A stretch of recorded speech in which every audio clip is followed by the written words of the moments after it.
আমরা যেটুকু খবর পেলাম টাকা গোনার কাজ শেষ হয়ে গেছে। এই মুহূর্তে প্রস্তুতি শুরু হয়েছে যে সেই টাকাগুলি নিয়ে যাওয়ার এবং যে উদ্ধার করা হয়েছে যে সোনা, অর্থাৎ প্রায় 15 কেজি সোনা, সেই সোনা নিয়ে যাওয়া হবে।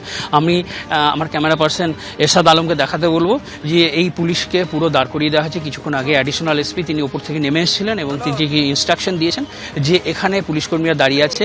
একটি বড় ভ্যান আনা হয়েছে এখানে, যেখানে এই টাকাগুলি অর্থাৎ বাক্সগুলি প্রায় 5টা ট্রাঙ্ক আছে, সেই ট্রাঙ্ক টাকা ভর্তি ট্রাঙ্ক, সেগুলো নিয়ে যাওয়া হবে এবং যে সোনার বাট এবং যে বিস্কুট উদ্ধার হয়েছে সেগুলো নিয়ে যাবে। এই মুহূর্তে দেখছি পুলিশের একটা প্রস্তুতি শুরু হচ্ছে এবং কিছুক্ষণের মধ্যেই এই সমস্ত জিনিস সেগুলিকে সিউড়ি নিয়ে যাওয়া হতে পারে বলে আমাদের কাছে খবর এবং তার প্রস্তুতি পুরোপুরি শুরু হয়ে গেছে। তোমরা দেখতে পাচ্ছ পুলিশের সক্রিয়তা চোখে পড়ছে। একইভাবে উপরে এই যে জানলাগুলি খোলা হয়েছে, ঠিক এইখানেই টাকা গোনার কাজ চলছে। এখানে যে রুমটি রয়েছে, কারণ উপরে 3টি রুম, নিচে 2টি রুম রয়েছে এবং 2টি আলমারি রয়েছে, ওপরে এবং নিচে 2টি আলমারি রয়েছে। এই 2টি আলমারিতেই কিন্তু টাকা ভর্তি ছিল এবং যেটা জানা যাচ্ছে যে যখন এই মিনার শেখের বাড়িতে পুলিশ আসে তখন কিন্তু তিনি প্রথমে ঢুকতে দেননি, তিনি বলেছিলেন ঢোকা যাবে না।